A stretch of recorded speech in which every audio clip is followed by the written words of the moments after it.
Hello everyone, welcome to another video from Fantasy Football Scouts. It is that kind of weird time of the season when there's games on and it's a week away until the next game week and no one really knows what to do with themselves. It's a bit like after Christmas between the new year, but in the football sense. So I'm here with Gianni and we're going to talk a bit about the season so far, both in terms of FPL and our seasons and in terms of the Premier League in general. And then we're going to have a look at some predictions for players and teams for the second half of the season. But Gianni, you're here. Good to see you. How are you? I'm very well, thank you, mate. I mean, it's the longest game week ever, but I am having a fun game week. So yeah, I'm good. I'm in playful mood as ever. And I've still got loads of players to play because I've got my captain. I think I've got 8 performances still to go. So fingers crossed it's going to be a good one. I think 8 performances. I didn't want to say 8 players because Havertz counts as 2. But yeah, I've got Fulham, I've got 3 City, and I've got a couple of Chelsea in there as well. I'll tell you what was a performance, and you gave a bit of a performance as well. Yeah. Certain Serbian striker getting a yellow card, missing the next game. Mate, You were a little bit happy about that, weren't you? It was so much fun. Like, I'm just trying to. There we go. It was an eventful one. Was Tuesday night. It was. I had a good view of Mitrovic in the first half as he was attacking the end I was sat at, and I genuinely thought, like, when that first couple of minutes he goes down injured, he was down for 2 minutes. The physios are on. Players looking, the subs are warming up because of it. See, if he goes off after 2 minutes on a double game week, the drama. So I was gutted he didn't go off. Anyway, he then plays on and he's clearly carrying a knock. Like he's not running properly, but he still scores after 10 minutes because that's what he does. And for the whole of the first half, I'm thinking maybe he goes off at half time. Anyway, just before half time, he gets in the ref's face. He's screaming. And the whole crowd I'm sat around is just like, it's such an obvious booking. No one can fathom that he doesn't get a yellow card. And for me, I'm like, God, nearly went off injured, nearly gets a yellow card, and he scored a goal. This is terrible for me. So in the second half, when he did play on, and he did eventually get booked, which looked like a soft booking, but it was not necessarily an accumulation of fouls, because I think he only made 2 fouls in the game. It was the accumulation of him playing on the edge. He was playing on the edge the whole game. He was. And I'm annoyed that the Match of the Day cut, of course, wouldn't feature him screaming in the ref's face at the end of the first half. But if all the FPL crowd had seen that, they'd have completely got it when I tweeted to say that's a fully deserved yellow, and people didn't like that. Of course they didn't. But I was, I liked the pot. Stir the pot. Exactly. So no, it was a fun one, and I obviously filmed my reaction, which went down like a lead balloon. But I knew it would, but I don't care. I mean, I think these kind of game weeks are fun, aren't they? I mean, you've got Havertz captain, I've got Pereira captain for some reason because neither of us had Mitrovic, and it's funny. Like it's where FPL just takes. I mean, I was out on Tuesday and I was kind of like looking at my phone, trying to be kind of present in the moment. But the 2 things I saw were the Mitrovic goal. And I was like, oh, that's really bad because I don't have him and obviously I don't captain. And then the yellow card later, and it was just like a complete... and it's like as if this is my football night, like, as if I'm excited about these 2 stupid events that don't even matter to me at all as a Brighton fan. Although Fulham are doing so well this season, along with Brighton. Battle for the top 6. Might be so good. That'd be maybe a bit ridiculous. Keeping a clean sheet to a team like Leicester, like that's notable. Like you go to the King Power is not an easy fixture. Leicester were unlucky, but they still kept a clean sheet. Good team. Yep, absolutely. Because it was similar. The Mitrovic thing was similar to like the Diego Costa thing a few years ago, wasn't it? Remember he was on 4 yellows over Christmas, and I remember that. He was scoring every week, but no one wanted to bring him in because he had those 4 bookings and. I had him and just kept him and was getting the points each week. I was really happy. But it's the opposite way around this time because I didn't want to get him in exactly the same way because of the yellows. Andreas Pereira, though, what was I thinking? My team is... I don't know what I'm doing. At the moment, I'm all over the place. I've made a transfer already. Oh, have you? I forgot about the FA Cup games. I do this job. It's a full-time job. And I just completely forgot what I was doing. I lost my mind. Absolutely lost my mind. We'll talk about it in a bit. Right, let's talk about the seasons so far. I mean, I don't even want to, really, because... I do. I'll bet you do, yeah. We do these team selections, obviously you and I. I've deliberately not put my rank on the screen. A few people called me out on that. But I'm doing my own team selection video a week, so, let it go. The next season, when you're beating me, I'm just going to remind you of the fact that your rank doesn't need to go on screen. Well, it will be. Yeah, I mean, we won't spend too long on this because I'm sure there's a lot of people that don't really care. But just to give a bit of an overview over our 2 seasons so far. So Yeah. I'm halfway through game week 19 with an overall rank of 1.4 million, which isn't ideal. It's been crap since the restart. I was 878k going into that. I thought I could push on. So nearly doubled my rank since then. Harry Kane didn't help, did he? Oh, he didn't know. I mean, no one's helping. The trouble is you've got to get players in who score points, and I've dodged all of them. Kulusevski, Trossard's been awful. Martial's been rubbish up top. Yep. It's just been a nightmare. But I mean, my game week 1, that's where it all just went wrong. I mean, my game week 1 rank was 5.7 million. That was about 8 million players or something. It was absolutely atrocious. And my highest rank I've been this season is 811,000, which was in game week 13. It's not been good. My lowest rank, I mean, 8.3 million in game week 6. What happened there? Oh God! Oh, that was your game week rank was 8.6 million. Look at that. Henderson 1, Trent 1, DS 2, Estupinian 1, Salah captain 6, Foden 2, Martinelli 2, Pascal Gross 5, Haaland 9, Jesus 1, Mitrovic 5. God, that was a bad week. Oh wow. Yeah. God. Okay, let's not dwell too much on that. Let's take a look at yours. What do they say? To win it, you need to be around a million game week rank. If you're a million game week rank for 38 game weeks, I think you'll probably win it. Yeah, absolutely. Yeah, you're going to have good weeks and bad weeks, but finding the consistency is hard. There you are. You're 470k. I mean, you've dropped off a little bit. Yeah, I mean, I take that with a pinch of salt. I reckon I'm more around 300k if you take into account my 8 players still to play. Okay. Anyway, performances. Yeah, exactly. I was around 300k, I think, before the game week started. I've told you, stop telling me these mid-game week ranks. I don't want to know them. Tough, just tell me at the end of the game week. That's what I'm here for. I still find it hard to believe that you don't check your ranks like mid-game week. That is... I mean, I occasionally lapse, right? Like any addict, I go through these lapses. I have my vices. But I genuinely try to avoid it, and there are very many game weeks that go by without me checking my rank mid-game week. Yeah, it's impressive. I mean, you got off to not a great start. I mean, a slightly better one than me. I mean, 3.2 million game week 1. Obviously, you went against some of the template players because you're similar to I am. Nico Williams came in. It cost us early, didn't it? I do remember having the conversation with you going, we both went a little bit anti-template, tried to be perhaps too clever. And it does go to show early in a season, a bit like early in this restart, if you go boring, you're probably okay, because if you go boring, then all your competition has also gone boring. So if it doesn't pay off, you're all in the same boat. I think it has. I don't want to be boring, and I don't want to pick players just for the sake of it because other people are doing this. I mean, we're never going to play like that. But I think it might have been Zophar on the wire who was saying he would rather like be in and around like all of the best players in FPL and then be able to work their way up by making like good decisions going forward, rather than having to claw their way back up from the start right at the beginning. So it is an interesting thing because if you're going against like the casual picks and they've got like 20, 30, 40 points on you, but they've picked players that are a bit different and not going to keep it on, you've got to back yourself to make up those points by picking the sensible players. So picking players for the sake of it just never works. But I just don't have fun doing that. I get that approach, and I get there's a lot of pro pundits and amazing managers that do it and it works for them, and they have unbelievable seasons and better rank history than I do. But if I play like that, I get no enjoyment out of the game. I get enjoyment from picking Havertz, whether he wins or loses. This game week, going against Mitrovic gave me enjoyment, regardless of the outcome. Like, genuinely, of course I want him to blank and I want my player to do well, but I do get enjoyment and excitement from even thinking about that pick before we've even seen the outcome. So for me, it's worth it. You and I, if there's a 50-50 call, if it's between like Martinelli or Trossard, and we're looking at the stats, we can't see anything in it, we're looking around, We've got ownership. We'll always gravitate to the lesser owned player, and that isn't the best way to play. No, it's not, and I reckon it has that. Probably 95% of other content creators probably go the other way, which we're probably hindered for it, but we're not good. It's been this long, mate. Look at all these seasons. I'm not going to change. We're not going to change. Your worst game week was game week 14. Oh no, it wasn't. No, your worst game week was game week 16. So that was that the restart or before the restart? That was just before the restart.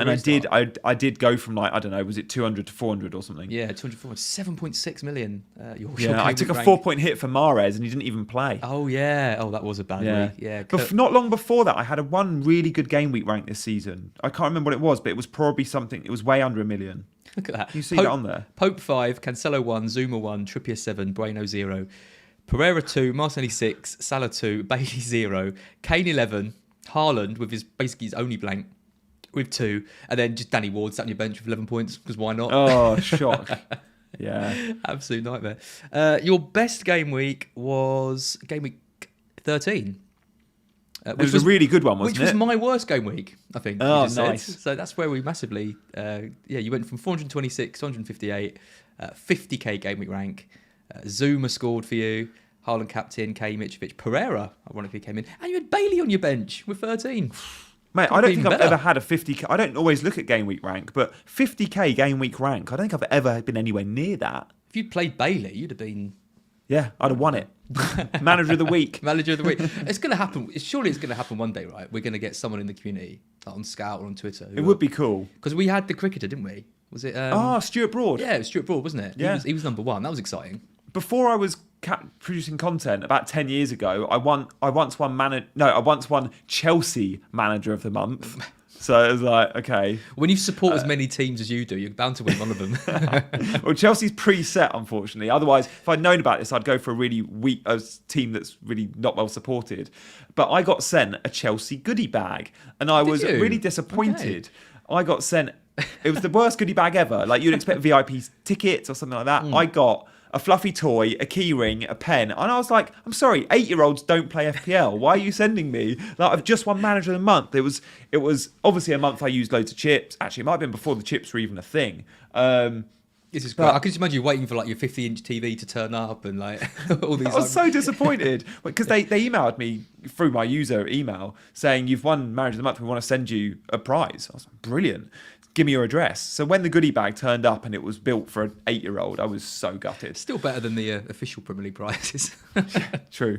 Yeah. Right, I have no idea if anyone found that interesting because I'm not checking the chat because I've got my No, the chat's lively. Chat is lively. Good to see so many comments in there. Make sure you're liking and subscribing there, guys. Very good, Gianni. 350 of you watching, but only 47 likes. So if you like what you're seeing, hit it. Put up a little subscribe thing. This is, you might have noticed, quite an informal one because content is quite hard to do at the moment, but I really fancy doing a stream with Gianni, so I thought we'd do it anyway. Let's move over to some looking forward. We've been looking back a bit. Let's look forward a little bit more. This is the Premier League table as it stands at the moment. Ooh. Obviously, we have Arsenal in first. They are 8 points ahead of City, but City have their game to play in hand tonight. Then it's Newcastle in third, incredible. United in fourth, which I don't think a lot of people would have been expecting given their first couple of games of the season. Spurs in fifth, which again I think is incredible given how poor they've been in so many matches I've seen this season. Then it's quite a drop off. You've got Liverpool in sixth, 28 points. So they're 5 points off Spurs, but they have got a game in hand. And then it's, Fulham, Brighton, Brentford, really strong. And then Chelsea, down in 10th. Bad. So bad. And then down the other end of the table, you've got Southampton right at the bottom with 12 points. They've lost their last 5 games in a row. Got Wolves doing really poorly. Everton are in the relegation spots at the moment on goal difference. West Ham, Bournemouth, Forest, Leeds, Leicester, all on 17. Any of those could be dragged into it. It's a very interesting table, isn't it? It really is. I can't believe how many what we expect as kind of lower to mid-table teams are in that top 10. So when you look at Fulham, you could even argue, or definitely Brentford, Fulham, Brentford, and possibly even Brighton, massively overachieving. I mean, Brighton, that might be a bit harsh because they're a good team with a good manager. Oh no, we're definitely overachieving. Yeah, you are, and Fulham and Brentford massively overachieving. Brentford are the new giant killers. You go to Brentford now, and it's a really tough game, and they just completely outplayed Liverpool all over the park. I thought, brilliant performance, and same with Fulham at Leicester. Yeah, I mean Brighton, we got 27 points, but a game in hand over Spurs, for example, who've got 33 and in fifth. So if we win our game in hand, we're 3 points behind fifth place.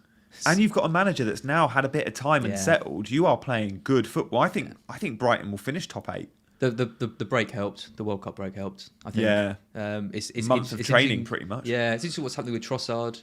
Because obviously he missed the last game. He hasn't started well since the restart, but players like Matoma, Ferguson's come in. Gross is looking really good again in midfield. There's a Solly March. Solly good. March is on one. Solly March is like a different player, and I know the system's slightly different. He's playing sort of in a front three on the right, but the last couple of goals he scored, you look at and think, wow, this is not the player I've been watching for 5 years. It's always been bang average, I've always found. I've never rated him. I've never liked him, and he's a bit of a hit and miss with the Brighton fans because he's a academy player. He's been around for ages and local lad, and that kind of obviously gets him some respect. But a lot of fans, including myself, think that he's probably a championship player, or maybe like lower prem. But he has really stepped up in the last few matches, and the goal he scored a few weeks ago was against Southampton. Top bins, he never does that. Like, he never has the confidence to do that, and I think that's the De Zerbi effect. Yeah, he's encouraging him to shoot. You never even saw Solly much taking shots. Now he's scoring goals. Ria in the chat asks a question I was going to ask you: is Ferguson worth consideration? I know he's 4.5. Is he someone that, I mean, at 4.5 he's worth consideration because if you're going for that setup, but is he going to be a regular starter if he carries on scoring, or will Welbeck or whoever come back into the 11 when fit? I mean, tricky to know. He is really good. Like, he's got an amazing scoring record in the under, whatever it is, 21s for Brighton. He's obviously a really young player, really talented. I'm surprised with how many minutes I know he hasn't played a huge. I think he just started 2 games, but I'm surprised that he's even at that level to be considered to be starting. But he definitely hasn't done himself any wrongs with his last performance. I think he's going to be rotated in and out. He's not going to regularly start. I don't think it's too much pressure to put on him. The good thing is though, Undav has been awful, even in all the chances he's got. Trossard is so ineffective in that false 9 position and has been for the last few weeks. So it's just Welbeck really who's the competition. And when Welbeck's got a bit of an injury, exactly, you kind of think maybe it's. I think if you're going 5 in midfield, you definitely get Ferguson. Definitely. Yeah, and if Brighton do double in a couple of weeks, and it looks like it will be a good double if they do. So he's going to get minutes off the bench, even if he doesn't play, if he doesn't start. So if he's got a double, if he's got good fixtures, maybe he plays one of the doubles and comes off the bench in the other. That's decent for 4-5 if you can. Yeah. Squad. Yeah, I like him. Better than Greenwood and those. Yeah, and De Zerbi will pick kids. Like he did at Sassuolo. Yeah. He's got a brilliant reputation of it. And we've already seen at Brighton, he's not scared to pick the younger players. Yeah, absolutely. Any other surprises? I mean, there's a few teams I want to pick out. I mean, Brentford in 9th. I mean, they've won 3 of their last 5 games and 2 draws. So unbeaten in the last 5. There was a bit of a period where they were looking a bit ropey. They had lots of injuries and the thing. But then they beat City, came into the restart, have been playing well, and now they're beating Liverpool as well. What a job! What a job he's doing. Yeah, Tom Frank is a good manager, and he plays different systems. He's moved from like a back 5 to a 4. Sometimes goes back to a 5. The front 2, we thought, Tony's not playing against Liverpool. Visser comes in. Visser looks amazing, and Bomo's such a good player. Like they've always got a threat. They always feel that they're a team that are going to score. And when we think about FPL, we're always looking for teams that will score. Whether Brentford are 9th or 19th, if they're scoring goals, their assets become part of our thinking. Because Brentford are a team you back in any individual fixture to have a go and to score. So, the numbers here, I'm just looking at the goals scored. I think they're only on 30. But, Chelsea have only scored 20. They've scored 50% more goals. Good maths. That's right, isn't it? Yeah. Yeah. That's good. I mean, Chelsea, we've got to talk about Chelsea. I mean, 20 goals scored, 18 conceded. I mean, 18 conceded is good. You look at the teams. Not bad. You look at all the teams around them. Brentford have conceded 28, Brighton 25, Villa 26, Palace 25, Leicester 31. These are all a lot of. They're not conceding too many goals. I mean, they look ropey a lot of the time. There's teams that can kind of play through the middle of them and create chances. But 18 goals scored. I mean, Man City have conceded 16, and they're second. So there's not much in it between them. But City have scored 44 goals and Chelsea have scored 20. It just isn't working, is it? Yeah, and it shows that's why Kepa is a good pick, but that's probably why Havertz isn't a good pick. So, they need to sort something out in that final third. Sterling, the transfer hasn't really worked out, but the system changes every week. We've seen Mount playing in midfield, which looks slightly better, and we've seen Pulisic and Sterling and Havertz as a front 3, which look very good against Bournemouth. Not so good against Forest, but again, time will tell. In the next this double game week will tell us a lot more about Chelsea attack, because we'll see the City fixture. Sure, not much is expected, but then it's Fulham, another really good test. So by the time we get to game week 20, monitoring that Chelsea attack will be something we know a lot more about. But you look at it and think they've scored fewer goals than the likes of Leicester and Leeds, who are below them. And Leeds are a team I want to point out. They're in 14th. One reason why I don't have Leeds, and we'll look at our projections of teams to go down, is I look at the teams to go down and always think the teams that go down are the teams that struggle to score goals. And Leeds are a team that I feel like will score enough goals to stay in this division. And even the game last night, both West Ham and Leeds, you think they've got enough firepower to stay up. And again, it was a brilliant game, 2-2, but they just need to sort their defences out. Or, of course, they could still go down. But it's the teams that don't score goals that I usually identify to go, that's why I'm worried for you. That's why I think you go down. Yeah, I mean, you look at Leicester and Leeds. I mean, Leicester with 26 goals scored, Leeds with 25. And then you look at all the other teams like below them. Exactly. Forest have scored just 13. Bournemouth 18. West Ham 15. I mean, West Ham. I mean, let's cover some of the other ones off. Everton 14. Wolves 11. 11 goals for Wolves this season. That is the lowest in the league. And Southampton 15. But West Ham, I mean, they've had 4 losses and a draw in their last 5 games. They've brought Paqueta in, who's like been starting for Brazil, complete flair players. They brought Scamacca in, from Italy. They've got Bowen there. They've got Creswell. They've got Rice. Declan Rice creativity all over the place. Yeah. How can they be 17th and have only scored 15 goals? There's always a team that you say way too good to go down, and it was West Ham 10 years ago, whenever it was, that Di Canio and Joe Cole team. Surely West Ham aren't going to go down, and I don't have them in my projections as they will, but it's concerning for them, and if the wins don't pick up, then I think Moyes will go. And I do blame the manager, because on paper, that team is comfortably a top 10 team. Yeah. They've been playing in Europe the last couple of seasons in the Conference League. The names you've just listed as. I mean, Paqueta starts for Brazil, for God's sake, and he's in a relegation scrap. Now, did you hear my thing on Black Box? My favourite tweet ever was someone tweeted like on Boxing Day, watching Moyes try and utilise Paqueta is like watching my nan try and set up the new Sky Q box. I did. I saw that. I actually saw that tweet. I love it. It's so bang on. It's such a good tweet.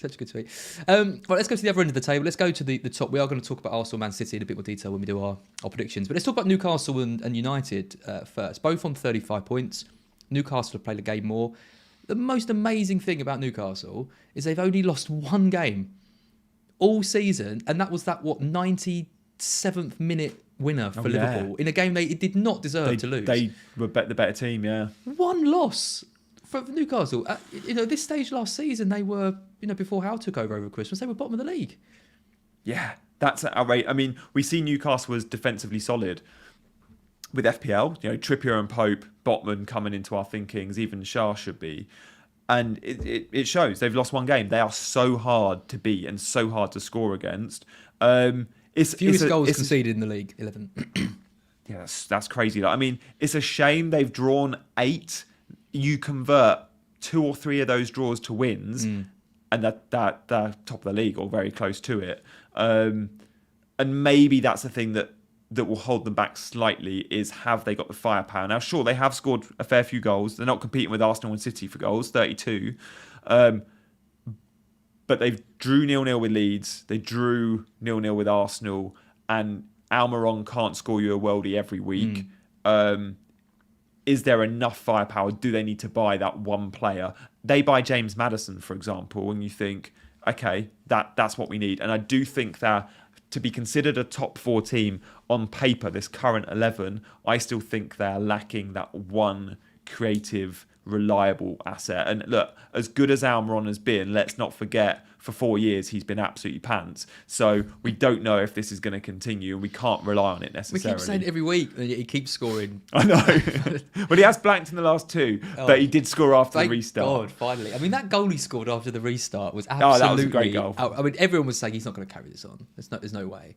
And then he just gets the ball over the top from Ramirez and just runs and just slots it through like a elite striker. It's just, come on, stop it.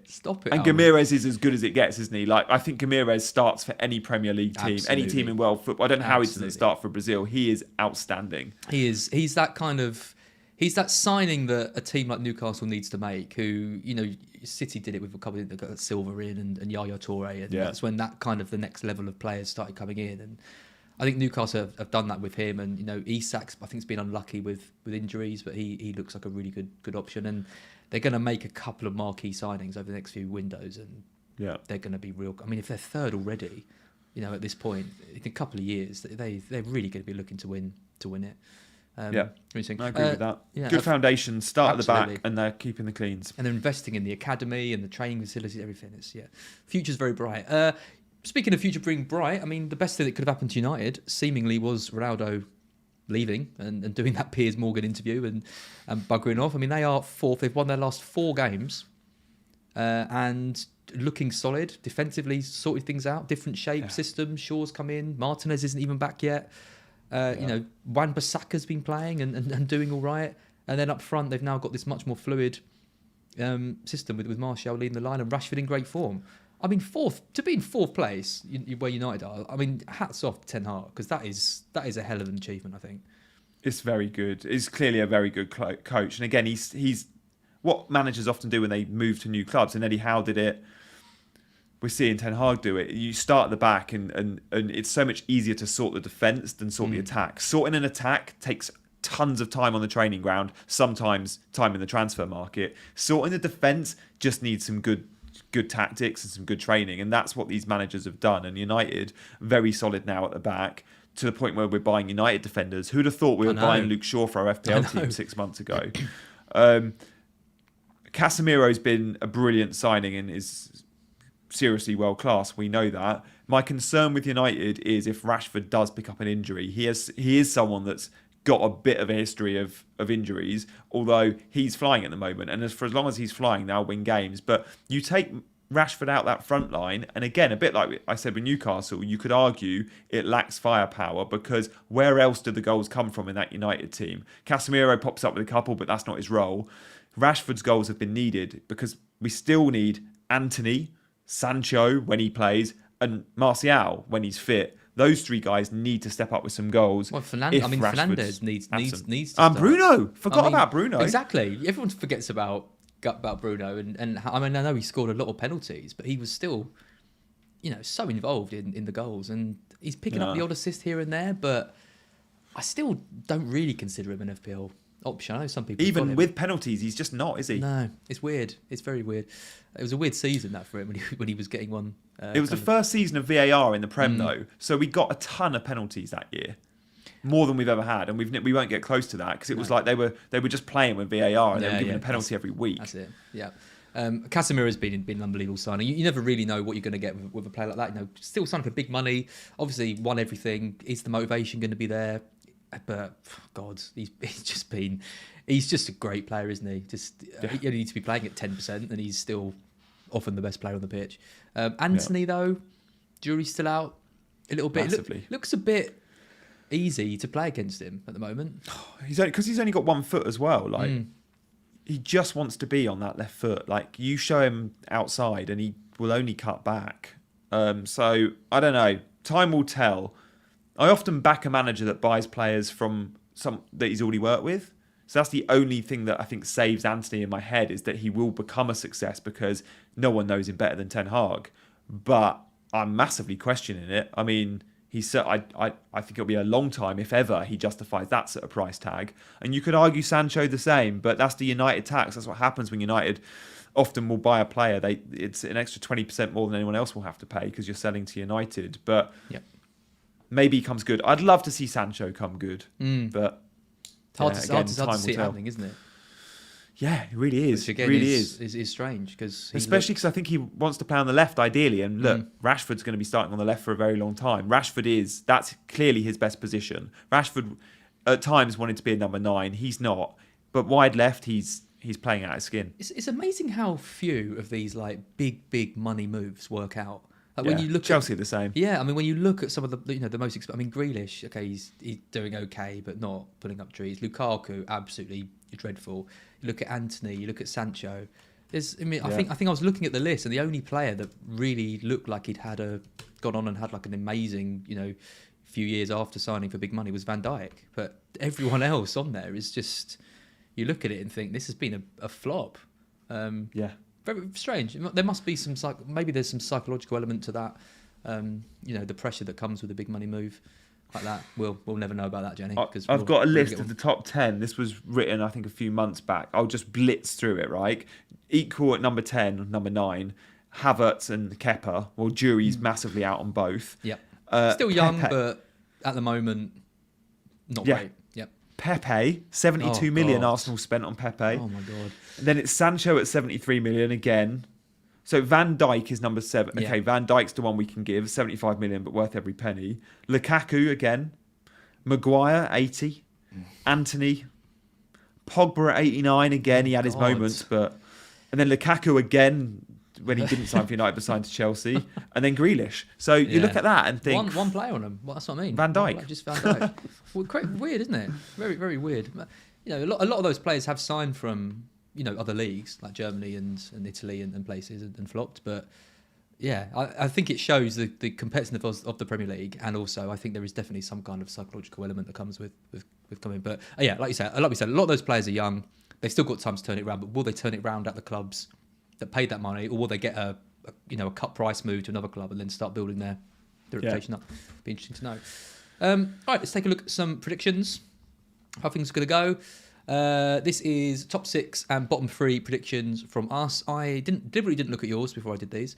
So you've gone for City to win the league, Arsenal 2nd, United 3rd, Newcastle in 4th, Chelsea in 5th, which I think is just... I just couldn't go any lower. I think that's very hopeful, seeing as where they are at the moment. And then Liverpool in 6th. I've gone for Arsenal to win it. I think they're too far ahead, and I can't see them losing enough games. They've lost one game all season, is it, to City? And they shouldn't have. Similar to Newcastle, they shouldn't have lost that match. I thought maybe teams would learn. No, that was against United. Was it against United? Oh, they must have lost 2 then. And the reason I put City first is because they haven't played Arsenal yet, so they've got 2 6-point games to play. Okay. So I just think if City win both those games, then it all of a sudden looks, okay, it's a 2-horse race again. And I think they will win both those games. So that's the only reason I went City, to be different. That's good. I'm getting confused between last season. They lost to City last season, didn't they? Okay. Haven't played City. But the game Arsenal did lose to Man United was at Old Trafford. I remember well because I was on holiday and I watched it. I remember watching it thinking Arsenal were the better team. And I think Martinelli had a goal disallowed, which was really close call, offside decision. So again, you could argue the one game they've lost, they were really unlucky. They're that good. Yeah. I mean, don't get me wrong. I mean, you're right. If City can win those games against them and claw up the deficit, it's going to be difficult. But Arsenal have only lost one game and drawn 2 and won the rest. And if anything, it's City that look a little bit more patchy, which again is weird because if you've got Haaland up top and you think they're just going to blitz teams, but that Everton result was a really weird one because they had all the possession, but they did struggle to create good chances. And it does seem like a team only really needs one half chance against them, and it can go in. Whereas Arsenal look so solid every time I see them. They do. It's going to be close between them. But they did. This is the same Arsenal team, same Arsenal manager, and I really like Arteta. And I said the same last season. This isn't just because they're doing well, but they did struggle at the end of the season to get over the line. They missed out on top 4, and I just wonder if there's enough. I think there's enough personality there, but is there enough natural? Is there enough experience? I'm sure they've got enough leaders. They're doing very well, but when push comes to shove in March and April, and you go away to your tricky away games, do you still get those 3 points? I think City do, and I don't know if Arsenal always will. So it's going to be a fascinating title race, and I think the fact that those 2 teams still have to play each other twice makes it for incredible viewing. Yeah, I mean they've got to keep their squad fit. Obviously, I mean Jesus is injured and Nketiah's come in and been doing all right. They can't afford to lose Odegaard or Saka or one of those key. If that happens, you look with City and you think even if Haaland got injured, they'd just bring Alvarez in. There's no player really, and that's maybe De Bruyne that you'd think, okay, this massively harms their thing because another player just slot in. Whereas Arsenal, there's a couple of really key players, even the defence. I mean, Saliba or Gabriel, if one of those got injured, I think they'd be in big trouble. So, and January's going to be key. They need to get this winger over the line, I think, from Shakhtar. I can't remember. Murdic? Is that his name? Mudryk, yeah. Mudryk. Because Chelsea are apparently swooping for him. And win. Chelsea's transfer policy is amazing. You just go for anyone who might be available. Yeah. We've both gone for United in 3rd, both gone for Newcastle in 4th. I mean, what a hell of a season that would be for Howe if he can get Newcastle 4th. But looking at the points and looking at the other teams around them, you've gone for Chelsea next. I've gone for Liverpool. You haven't even got Spurs in the top 6. I'm just about got them in the top 6. I made this before last night's games, but I'm still going to go without Spurs. They weren't good. Palace dominated that first half. First half. I don't know what is going on with them. The difference between the first and the second half performances is unbelievable. It's a difference a goal makes, isn't it? Because if Palace go 1-0 up, they probably carry on and win the game comfortably. And if Spurs go 1-0 up, then, well, we saw they win the game comfortably. Yeah. Bottom 3, you've gone... I'm really surprised with your bottom team. Your bottom team you've gone for is Forest. I'm guessing that fits with your strategy. Oh, sorry. I didn't necessarily do an order on these 3. Okay. But we've both gone for the same 2, and then we've gone Everton or Forest, Yeah. I've gone for... I think Bournemouth and Southampton, I think that is looking increasingly likely. Bournemouth have done well, when they first got rid of Parker. But the squad's small. There's not many goals. They're conceding too many. Southampton, I think, just have the worst squad in the league, and Jones hasn't implemented any form of new identity. The fans have already turned against him. Yeah. They're just a bad team. They had to get a result last night for me. Absolutely. Forest away have scored 1 goal. Oh, come on, it's so bad. And then I think that third position though is tough. I mean, you've gone for Forest. I mean, could well be. They are picking up points in crucial games. Yeah. I've gone for Everton just because I think the wheels have just completely fallen off now. I think they have to get rid of Lampard, but are they going to? Who comes in? The squad isn't that great. Who turns it round? I think they're in trouble. But then there are teams around them that are in trouble as well. The lack of who comes in is a massive question for clubs that are considering sacking their manager, because sack them in December when you've got a month, 6 weeks off.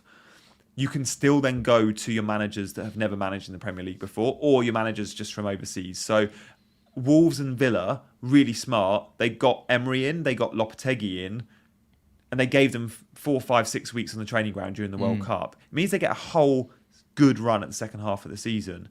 You sack your manager now, and you massively regret not doing it 2 months before. And that's the position Everton are in. They're thinking, if we were going to move, should we have moved 2 months ago? Well, probably yes. But I think I think Everton this week or next week have a really winnable fixture. I can't remember who it's against. I think off the back of that, we'll know. I think they play Southampton at home. If Everton beat Southampton, then maybe things are okay again. That's how they'll see it. But if they lose to Southampton, I think Lampard will go. Yeah. But I think they'll beat Southampton because they are the team I have as comfortably finishing bottom of the league. The reason I think I've got Forest in there, and it's tough because it's between Everton, Forest, you could say West Ham, Wolves, Leeds.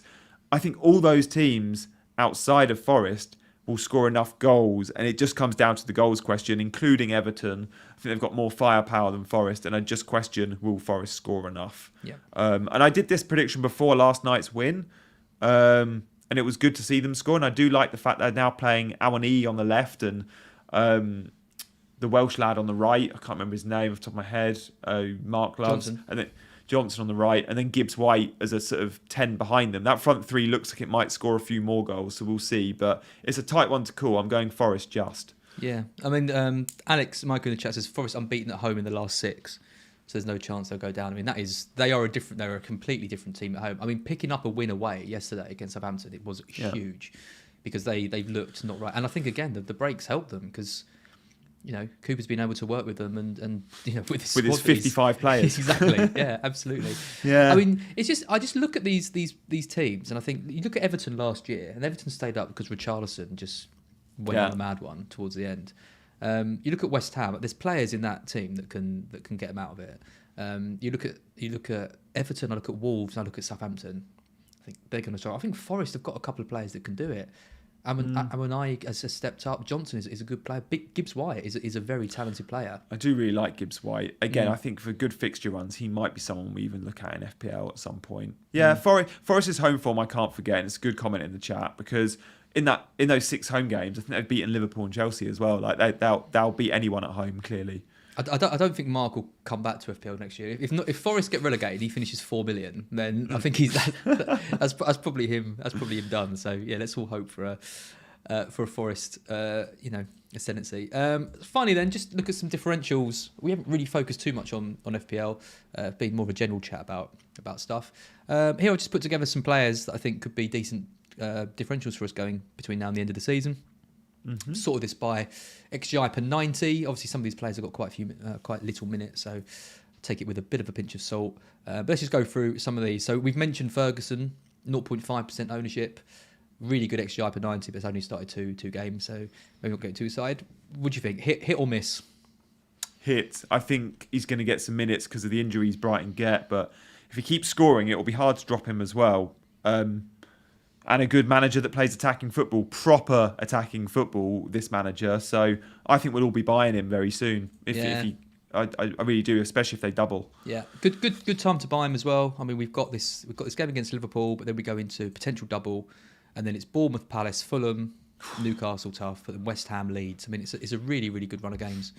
The only reason we won't buy him is Matoma. Yep. We'll buy one of them, won't we?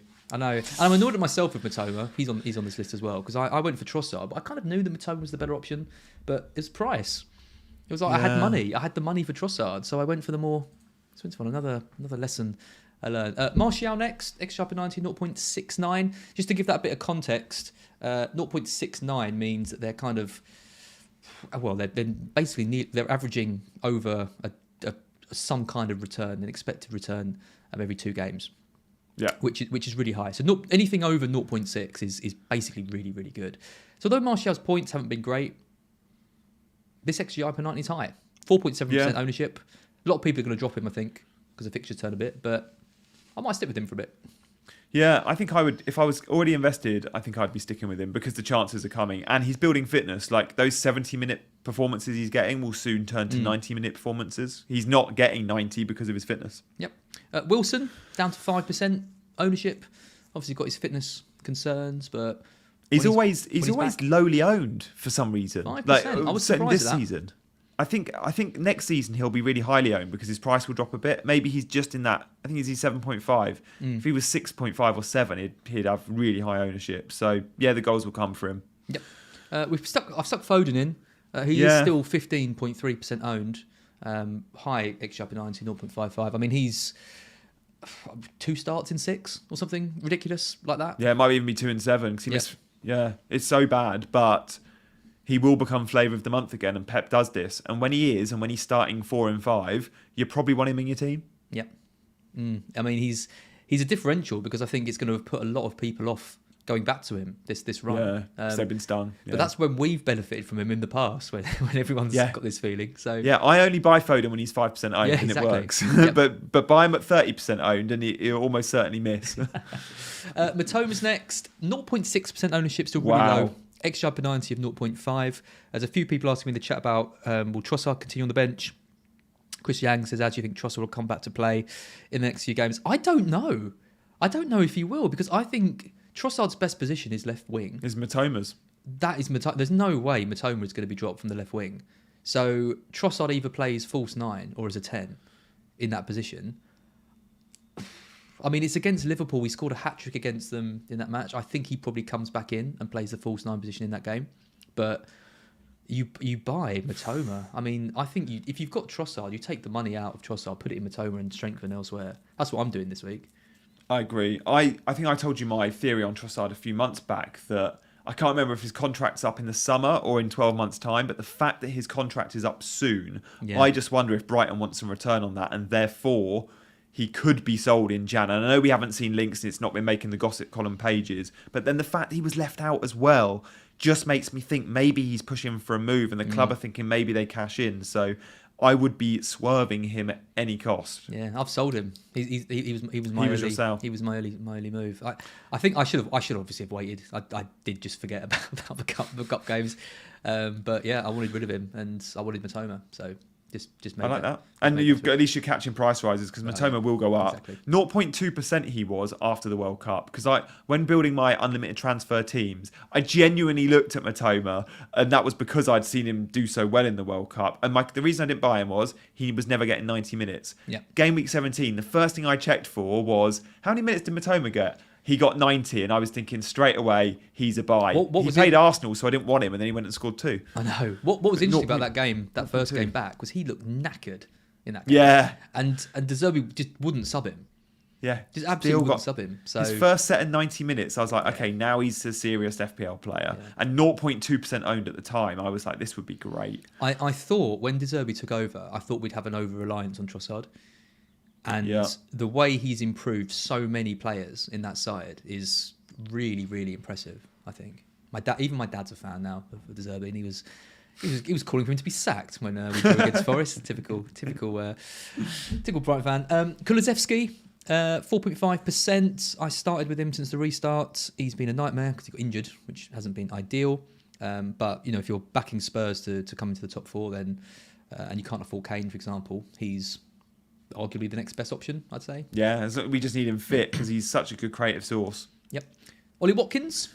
Yeah, I gave you the Watkins name, didn't I? It was again before last night when Aston Villa didn't look so good and Watkins came off, Ings came on and scored the goal. But the way Emery wants to play with the fast counter attack of Bailey and Watkins, I think we're going to see some. It will be Watkins trolling. He'll miss loads of chances, but I do think he's going to get some goals as well. And Villa are a team I think probably going places because I like the manager and I like the 11 on paper. See, I like this list because I think genuinely these players could all be players that we put in our side because it's coming at a time when we're looking at like strikers like Martial and Mitrovic and people looking at the fixtures and thinking, oh, these are getting a bit tough. We're looking at 8 million mids and okay, Saka's doing well, but there's also Odegaard and Martinelli there, so that could be a spot for a Kulusevski or a Maddison who's also on this list at just 3.9% ownership for Maddison, and look how much they've struggled without him. Sterling, I've got on here. 5.1% ownership. I mean, you've got Chelsea to finish 5th. Yeah, surely. We're going to need goals if they do. Yep. Nah, all mine are coming from Havertz, mate. My captain this game week. He hasn't made the list. Yeah, I don't know about Sterling. The problem with Sterling is just going to be the price. But the way the game has gone so far this season, and certainly looking at this list, makes you think that you've actually got more than enough money because there's so many good value picks. You've had the likes of Almiron delivering. Andreas has been a good pick. Yep. Matoma. So with that in mind, having a luxury in there like a Sterling, who's close to a premium price point but never really delivered like a premium price point in a premium player in a Chelsea shirt, yeah, maybe we get those signs, but the jury's still out for me. Mbomo, we mentioned him. 2.3% owned. I mean, his XG per 90 is not that high, 0.39. But what was interesting was life without Tony. When they play against Liverpool, Tony wasn't in the squad because of injury. He stepped up. He becomes the main man. And I also think, I remember this, I think I remember you in a pub in London watching a Mbomo penalty. I'm pretty sure without Tony, Mbomo's on penalties. And if he is, then again, life without Tony, depending on how the betting scandal goes, could he miss games? And if so, does Mbomo get pens and become the main man? If so, you like him. Unbelievable one you sent through next. I had to reread it 5 times. Willian. Yeah. I was speaking to my good friend who I do another pod with, Chasing Green Arrows, Dean Jones, who's a Fulham season ticket holder. And he is raving about Willian. He's just said, I thought he was coming for one last paycheck. I thought he was done. Because at Arsenal, he was useless. But Fulham fans are loving him. And watching him live against Leicester on Tuesday night, he got the assist for the Mitrovic goal. He was Fulham's best player. And he's on set pieces. He's taken at least half, if not more, of the set pieces off Andreas Pereira, which is bad for us because we all own Andreas. So just keep your eye on Willian because he's got a goal threat and he's brilliant at free kicks. Yeah, 3 assists, 1 goal for Willian, but he only really started playing in game week 11. It's not a horrendous return. It's not bad. No, one double digit this season. Robertson. I was surprised at Robertson's ownership. 5.5% ownership. That's really low. Trent's is still high. Trent's is still 17, 18%, something like that. There were some people really interested in Robertson, and then he kind of got that bit of a knock, didn't he? And then Liverpool just keep conceding loads of goals. Do you think Liverpool turned it round defensively? If they do, I do think Robbo's the pick because he's cheaper than Trent and arguably more attacking. I know Trent's just got an assist, but Robbo in the last year and a half has been on corners with Trent. They share them. So he's got the set piece threat and he's cheaper. Will Liverpool keep clean sheets? I mean, Van Dijk looks like he's going to be out for a little while. So you'd assume the clean sheets don't start anytime soon. They let up more big chances than nearly almost every team in the league, don't they? They haven't kept a clean sheet since game week 12, which was against West Ham. They've conceded to Forest, Leeds, Spurs, Southampton, Villa, Leicester, Brentford. I mean, you would expect clean sheets in numerous games in that spell. They need top four as well. That team needs top four. Like God. The players they've got there. I know. Imagine their front three or front 10 or whatever it is playing in the bloody Europa League conference or something. Yeah. Crazy. Gnonto, he's exploded on the scene a little bit. 0.2% ownership, really low. You put him on your list. You like him? And it's Nonto. You don't pronounce the G. Oh, my apologies. Very good. Do you know the easiest way of remembering this as is you wouldn't say Gnocchi, you'd say Gnocchi. I might say Gnocchi, to be fair. Okay, but if you do say Gnocchi, just to annoy you. So the silent G for Nonto, the Italian. I again gave you his name before watching last night's games, and he scored. And I thought, oh God, am I going to have to take Nonto off my list? I can confirm he was on the list before he scored. At 7 p.m. and ahead of it, an hour before he scored the goal. I just like that Leeds attack. When we looked at the numbers to see how many goals they've scored, both Somerville at 4.2 and Nonto at something like 4.4, whatever, listed as midfielders. I just think that they're a fun team to watch. When the fixtures are good, they will score 2-3 goals a game. And when they're scoring 2-3 goals a game, we should have a bit of that attack.